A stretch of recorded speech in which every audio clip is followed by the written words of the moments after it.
Hello students, আমাদের চ্যানেলে তোমাদের সকলকেই স্বাগতম। আজকের ক্লাসে আমরা ক্লাস 8 এর রায় ও মার্টিন 2025 প্রশ্নবিদ্যার ইতিহাসের থার্ড সেমিটিভের 4 নম্বর মডেল সেটের প্রশ্নোত্তরগুলি আলোচনা করব।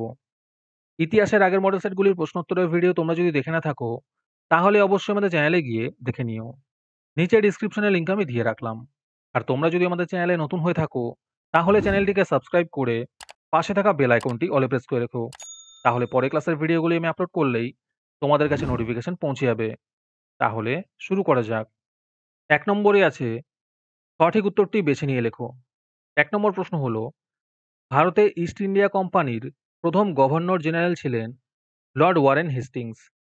২ নম্বর প্রশ্ন হলো, উইলিয়াম জোন্স ১৭৮৪ খ্রিস্টাব্দে কলকাতায় প্রতিষ্ঠা করেন এশিয়াটিক সোসাইটি।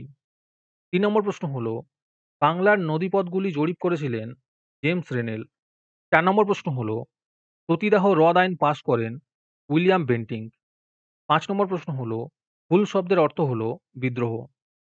৬ নম্বর প্রশ্ন হলো, নীলদর্পণ নাটকটি লেখেন দীনবন্ধু মিত্র। ৭ নম্বর প্রশ্ন হলো, ভারত সভার সঙ্গে যুক্ত ছিলেন সুরেন্দ্রনাথ বন্দ্যোপাধ্যায়। ৮ নম্বর প্রশ্ন হলো, বাংলা বিভাজনের উদ্যোগ গ্রহণ করেছিলেন লর্ড কার্জন। ৯ নম্বর প্রশ্ন হলো, তাম্রলিপ্ত জাতীয় সরকার গঠিত হয় সতীশচন্দ্র সামন্তের নেতৃত্বে। ১০ নম্বর প্রশ্ন হলো, ১৯২৪ খ্রিস্টাব্দে কলকাতা কর্পোরেশনের মেয়র হন চিত্তরঞ্জন দাস। ১১ নম্বর প্রশ্ন হলো, আলিগড় আন্দোলনের নেতৃত্ব দেন স্যার সৈয়দ আহমেদ। ১২ নম্বর প্রশ্ন হলো, পাকিস্তান রাষ্ট্রের কথা প্রথম বলেন চৌধুরী রহমত আলী। ১৩ নম্বর প্রশ্ন হলো, স্বাধীন ভারতের সংবিধানের মূল রূপকার হলেন বি.আর. আম্বেদকর। ১৪ নম্বর প্রশ্ন হলো, আধুনিক ভারতের সবথেকে বড় কৃষক আন্দোলন সংগঠিত হয়েছিল তেলেঙ্গানায়। তারপরে আছে, নিচের প্রশ্নগুলির পূর্ণ বাক্যে উত্তর দাও। যে কোনো ৩টি করতে বলেছে। ১ নম্বর প্রশ্ন হলো, চিরস্থায়ী বন্দোবস্ত কে চালু করেন? এর উত্তর হবে লর্ড কর্নওয়ালিস। ২ নম্বর প্রশ্ন হলো, অনুশীলন সমিতি কে প্রতিষ্ঠা করেন? এর উত্তর হবে সতীশচন্দ্র বসু। ৩ নম্বর প্রশ্ন হলো, গণপরিষদের স্থায়ী সভাপতি কে ছিলেন? এর উত্তর হবে ডক্টর রাজেন্দ্র প্রসাদ। ৪ নম্বর প্রশ্ন হলো, কোন দিনটি সিঙ্গুর দিবস হিসেবে পালিত হয়? এর উত্তর হবে ১৪ই সেপ্টেম্বর। ৫ নম্বর প্রশ্ন হলো, কোন পত্রিকা বাংলায় বিপ্লবী আন্দোলনের মুখপত্র ছিল? এর উত্তর হবে যুগান্তর পত্রিকা। তারপরে আছে, ক স্তম্ভের সঙ্গে খ স্তম্ভ মেলাও। ঈশ্বরচন্দ্র বিদ্যাসাগর হবে বিধবা পুনর্বিবাহ। তিতুমির হবে বারাসাত বিদ্রোহ। বিরসা মুন্ডা হবে মুন্ডা উলগুলান। বিনয় বসু হবে অলিন্দ অভিযান। কে ফজলুল হক হবে কৃষক প্রজা পার্টি। তারপরে আছে, ঠিক না ভুল লেখো। যে কোনো দুটো করতে বলেছে। ১১ নম্বর প্রশ্ন হলো, পঞ্চায়েত ব্যবস্থায় ৪টি স্তর আছে। এটি ভুল হবে। ১২ নম্বর প্রশ্ন হলো, ১৯ শতকে হিন্দুদের তুলনায় মুসলমানরা শিক্ষা, চাকরি ইত্যাদির ক্ষেত্রে পিছিয়ে ছিল। এটি ঠিক হবে। ১৩ নম্বর প্রশ্ন হলো, নরমপন্থীরা চরমপন্থীদের কার্যকলাপকে ৩ দিনের তামাশা বলতেন। এটি ঠিক হবে। তারপরে আছে, শূন্যস্থান পূরণ করো। যে কোনো দুটি করতে বলেছে। ১৪ নম্বর প্রশ্ন হলো, রাজ্যসভার অধিবেশনে সভাপতিত্ব করেন উপরাষ্ট্রপতি। ১৫ নম্বর প্রশ্ন হলো, চৌরিচৌরার ঘটনার পর গান্ধীজি অসহযোগ আন্দোলন প্রত্যাহার করেন। ১৬ নম্বরে আছে, মহাত্মা গান্ধীকে অর্ধনগ্ন ফকির বলা হয়। ১৭ নম্বর প্রশ্ন হলো, জাতীয় শিক্ষা পরিষদ গঠিত হয় ১৯০৬ খ্রিস্টাব্দে। তারপরে আছে, বেমানান শব্দটি খুঁজে বের করো। যে কোনো দুটি করতে বলেছে। ১৮ নম্বরের উত্তর হবে পাঞ্জাব। ১৯ নম্বরের উত্তর হবে দাদাভাই নৌরোজি। ২০ নম্বর প্রশ্নের উত্তর হবে রাজ্যপাল। আজকের ক্লাসের ফ্রি পিডিএফটি পাওয়ার জন্য প্রথমে তোমাদের এই ভিডিওটিকে লাইক করতে হবে। তারপরে আমাদের চ্যানেলটিকে সাবস্ক্রাইব করে তার একটি স্ক্রিনশট তুলে আমাদের হোয়াটসঅ্যাপ নাম্বার 7501121499 পাঠালেই তোমরা ফ্রি পিডিএফটি পেয়ে যাবে। আর বাকিরা ৩ টাকা দিয়ে আজকের ক্লাসের সম্পূর্ণ মডেল সেটটি আমাদের কাছ থেকে নিতে পারো। তারপরে ৩ নম্বরে আছে, নিচের প্রশ্নগুলির ২-৩টি বাক্যে উত্তর দাও। যে কোনো ৬টি করতে বলেছে। এই প্রশ্নের উত্তরগুলি আমি তোমাদের দেখিয়ে দিচ্ছি। তোমরা দেখে, দেখে নোট ডাউন করে নিও। ১ নম্বর প্রশ্ন হলো, কে কবে ক্যালকাটা স্কুল বুক সোসাইটি প্রতিষ্ঠা করেন? এর উত্তর হবে ১৮১৭ খ্রিস্টাব্দে David Hare Calcutta school book society প্রতিষ্ঠা করেন। ২ নম্বর প্রশ্ন হলো, মেকলে মিনিট কি? এই উত্তরগুলো একটু দেখে নিও। ৩ নম্বর প্রশ্ন হলো, স্বরাজপন্থী কাদের বলা হয়?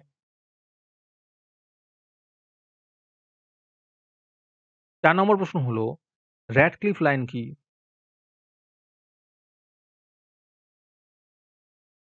৫ নম্বর প্রশ্ন হলো, পন্ডিতা রমাবাঈ কে ছিলেন?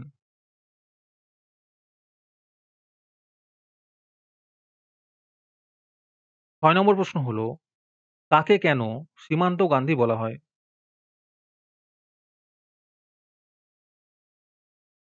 ৭ নম্বর প্রশ্ন হলো, রাওলাট আইন কি?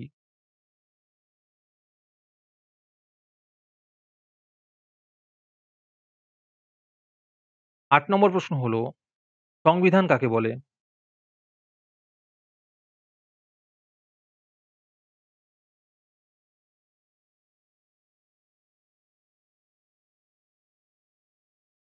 ৯ নম্বর প্রশ্ন হলো, ভারতের সংবিধানে ধর্মনিরপেক্ষ শব্দটির তাৎপর্য কি?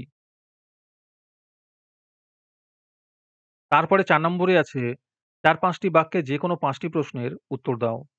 ১ নম্বর প্রশ্ন হলো, সাঁওতাল হুল বা বিদ্রোহের যেকোনো ৩ টি কারণ লেখো।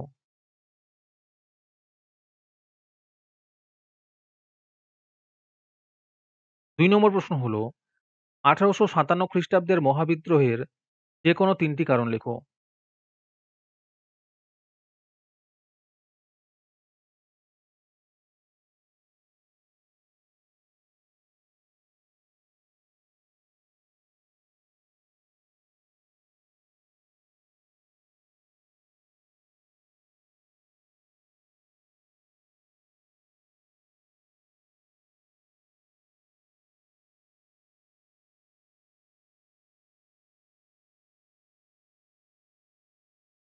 ৩ নম্বর প্রশ্ন হলো, ভারতে চরমপন্থী রাজনীতির উদ্ভবের যেকোনো ৩ টি কারণ লেখো।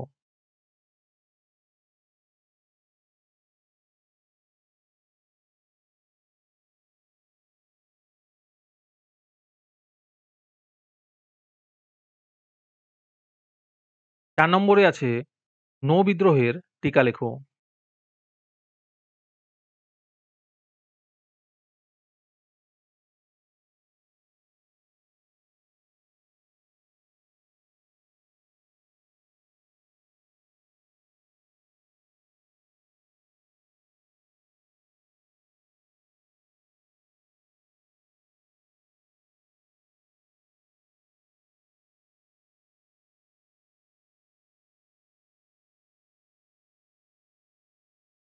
৫ নম্বরে আছে, সাইমন কমিশন বিরোধী আন্দোলনের টিকা লেখো।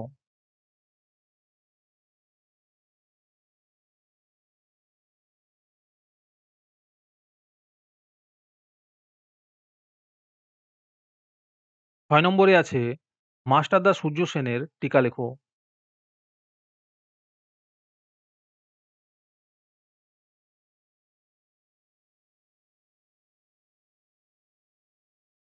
৭ নম্বর প্রশ্ন হলো, মুসলিম লীগের লাহোর অধিবেশনের তাৎপর্য কি?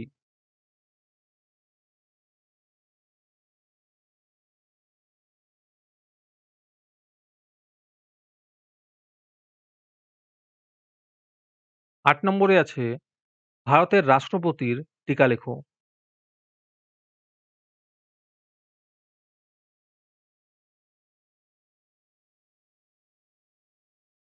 তারপরে ৫ নম্বরে আছে, ৮-১০ টি বাক্যে যেকোনো ৩ টি প্রশ্নের উত্তর দাও। ১ নম্বর প্রশ্ন হলো, ধর্ম ও সমাজ সংস্কারে রাজা রামমোহন রায়ের ভূমিকা আলোচনা করো।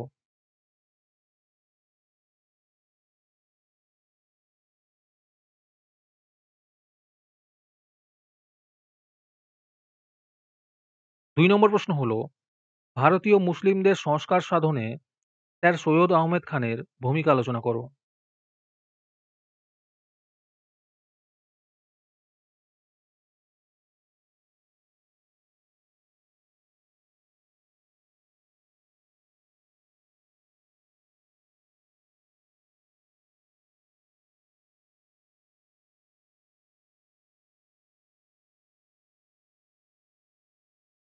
৩ নম্বর প্রশ্ন হলো, ভারতীয় কংগ্রেসের ১ম পর্বের নেতৃত্ববৃন্দকে নরমপন্থী বলা হয় কেন?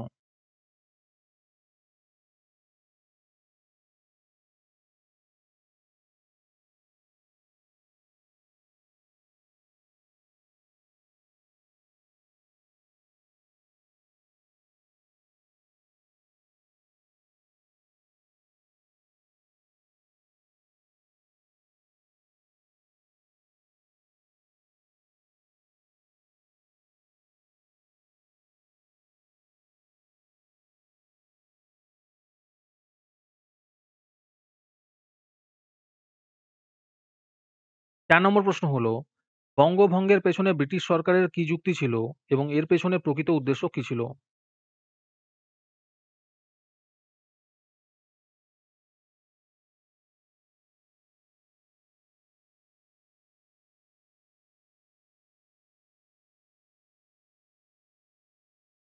৫ নম্বর প্রশ্ন হলো, ভারতের মুক্তি সংগ্রামে আজাদ হিন্দ ফৌজের অবদান লেখো।